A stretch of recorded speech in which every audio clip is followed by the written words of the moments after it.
skin the color of bark. Clothes smelling like trees, digging my earth from my roots and weeds. My true weeds right back in the arm. No scar, but I left my mark. My friend got clean, then no deed. Life is just that. Today, I'm going to recap a 2022 war drama film called Sniper:—The White Raven. In a very peaceful area in the Danvers region in Ukraine, Mykola lives with his pregnant wife Nastya. Both of them are known as the first eco-settlers in the area.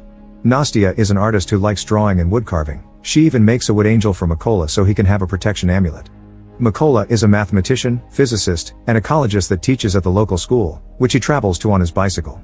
The peace sign outside their home is the paw of the white raven, representing an ancient legend of a raven that felt pity for people and brought them fresh water and food, losing its feathers in the process. Because of the lack of electronics at home, the couple does not get any news until Mykola goes to work and gets a few minutes of TV during his break. That is how he learns about the protesters that were killed in Ukraine's capital city and Russia possibly invading the country. During class, Mykola is harassed by student Ivan, who thinks his teacher is a stranger and a weirdo so he wants him gone, but Mykola never lets him anger him because he believes in pacifism and working on guiding the youth's mind. One morning on his way to work, Mykola notices some soldiers standing by the road but pays them no mind. When he finally arrives at school, he is shocked to find it empty, and the TV quickly tells him why: Russia has invaded Ukraine. Remembering the soldiers he saw earlier, Mykola worries about his wife and rushes back to his house, but it is already too late. The Russians are there beating Nastya up and they catch Mykola too when he tries to defend her. After the soldiers make sure they are not spies, they start a fire inside the house and leave, but when Nastya tries to retaliate by throwing a stone at them, the soldiers do not hesitate to shoot her before finally going away. Devastated, Mykola clings to his wife's body while watching his house burn down. Hours later, two members of the Ukrainian militia find Mykola, and after checking his identity to make sure he is an innocent civilian, they help him dig a grave for Nastya. Then they take him away with them to their base, although before leaving Mykola makes sure to take the wood angel with him as the last memory of his wife. The higher-ups at the base are not happy about the sudden arrival of a stranger because he could be a spy, but Mykola quickly proves himself by saying he wants to join the army and drive the Russians out of their country. From then on, Mykola is sent to a heavy training course where he must learn to exhaust his body and use firearms, two things that as a pacifist he has never done before. Disassembling and assembling weapons is particularly hard for him and it earns him the mockery of his superiors, especially when he announces he has chosen Raven as a code name. Mykola does not let them put him down and trains extra hard, staying up late with weapon practice and keeping the wood angel close so he never forgets his objective, getting revenge for his wife. A few weeks later, the trainees learn there are not enough snipers at the front and the army is looking for volunteers for the job. Not many people are interested, but Mykola immediately volunteers, only to be met with more mockery. Still not willing to give up, Mykola takes a challenge to prove himself. He disassembles and reassembles an AK-47 while blindfolded in under 20 seconds, finally earning everyone's respect. They also start calling him Raven as he wanted. The theoretical part of sniper training comes easily to Mykola thanks to his knowledge of mathematics and physics, being able to do calculations faster than the teachers themselves. He is also excellent at following the number one rule, which is keeping absolutely still and quiet, even when an instructor shoots at the ground near him. Unfortunately, he does not do well when it comes to the actual shooting because for some reason, they have given him a different weapon from everybody else, the kind of firearm that is not apt for war sniping. Whenever Mykola points this out, he is told to deal with it. Once again, Mykola refuses to give up and makes a plan to prove what he can do. The last sniper test is during the night, and the trainees must shoot as soon as a flare shot by the instructor gives them enough light around their subjects. However, Mykola does not shoot yet. He uses the light to calculate the distance and once the exam is over, then he shoots under complete darkness and hits the target exactly in the center, something nobody else managed. This allows Mykola to graduate with the highest score and ends up being assigned to a first-class unit. For his first mission, Mykola and his fellow snipers must free an important checkpoint that has been captured by the Russians. The team successfully sneaks into the area without being detected and each sniper gets assigned a target, but when they are about to shoot, they must pause the plan because a civilian car approaches the checkpoint. The Russian soldiers make the two civilians come out and hand in their passports, refusing to give them back when they ask the couple to leave. The man makes a scene as he demands to be given his things back, causing the Russian soldiers to respond with violence. Mykola's team notices this and immediately attacks, killing every soldier with quick efficient shots, including the guy that tries to hold the civilian woman hostage. Once the mission is over, the team hangs the Ukrainian flag to retake control of the checkpoint. When they return to base, Mykola hears his fellow newbies have left on a different mission, so he uses this moment of downtime to visit the school he used to work at, finding himself deeply moved by the desolate sight of the dusty classrooms.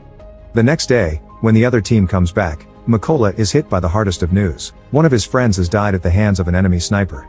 This adds to the list of reasons why Mykola wants to get revenge. For For the next mission, Mykola's team hides a bunch of explosives on trees behind leaves before they hide in the grass while waiting for their enemy to show up. When the Russian soldiers appear in the forest as reports had anticipated, Mykola hesitates to shoot because he sees something he cannot believe. Ivan has joined the Russian army and is coming this way with the rest of their enemies. He snaps out of it when the captain orders him to shoot, and Mykola hits the detonator, killing every Russian soldier including Ivan. When the captain asks him what was all about and hears Mykola's explanation, he responds Ivan had made his choice. Later during a break, Mykola and the captain bond over their memories of home. The captain carries with him a picture of his family and explains he has an agreement with his wife not to tell his daughters the nature of his job, so they think he is away on a business trip. In return, Mykola shows him the wood angel, explaining it symbolizes his own family. A few days later, the Ukrainian forces manage to secure the trenches by the border, so the sniper team gets in position to wait for the Russian forces that are getting ready to invade this region. Keeping the angel with him at all times, Mykola gets ready to do his job, but he loses his usual calmness when he notices that among the arriving Russian soldiers he can see the man that killed his wife. Desperate for revenge, Mykola keeps asking for permission to shoot, and the captain turns him down every time because the enemy is not in the right position yet. Eventually Mykola gets tired of waiting and shoots anyway, hitting the soldier but also giving away their location to a hidden enemy sniper that immediately retaliates and kills the captain. As the Russians open fire on them, Mykola has to drag the captain's body through the field while dodging every bullet and every bomb. Hours later, when Mykola finally makes it back to the base, his superior promises there will be an investigation to find out the sniper that killed the captain, and when they finally find him, they will call Mykola to take care of him. Meanwhile, Mykola is overwhelmed with guilt and decides to throw himself into solo missions to make up for his mistake.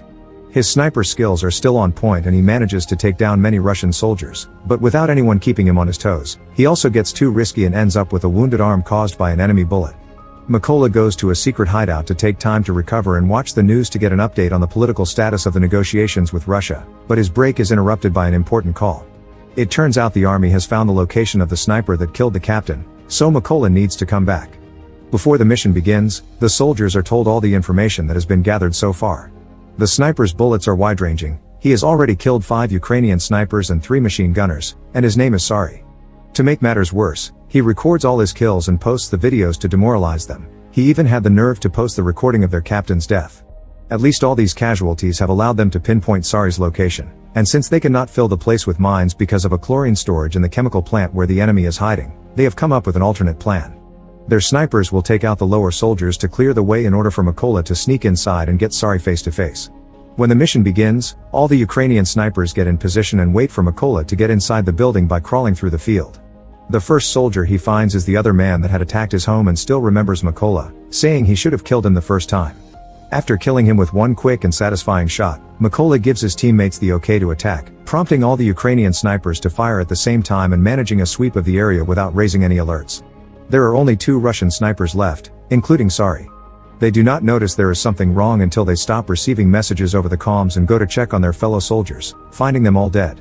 While Mykola uses the chance to get deeper into the building unnoticed, Syeryy calls for backup and sends the other soldier to keep watch before he returns to his spot, where he is surprised to see a little wood angel. At that moment Mykola comes out, jumping on Syeryy to kill him with a knife while the other Russian soldier falls victim to a grenade that is waiting for him. Then the backup that Syeryy called for arrives at the area, so Mykola uses Syery's radio to tell the new soldiers that they will pay for what they did. As soon as the Russian truck parks, the Ukrainian soldiers open fire on it, eliminating all the targets in seconds. Now that Mykola has avenged his wife, his friend, and his captain, he decides to take a break and go back home to visit Nastya's grave, making sure to fix the cross that had fallen. Sadly, as much as he misses his home, he cannot stay because there is much more work to do for his country. Soon he is on another solo mission, ready to bring down as many Russian soldiers as necessary. Subscribe for more videos like this, turn on the notifications, and leave a like to help the channel out. Thank you for watching.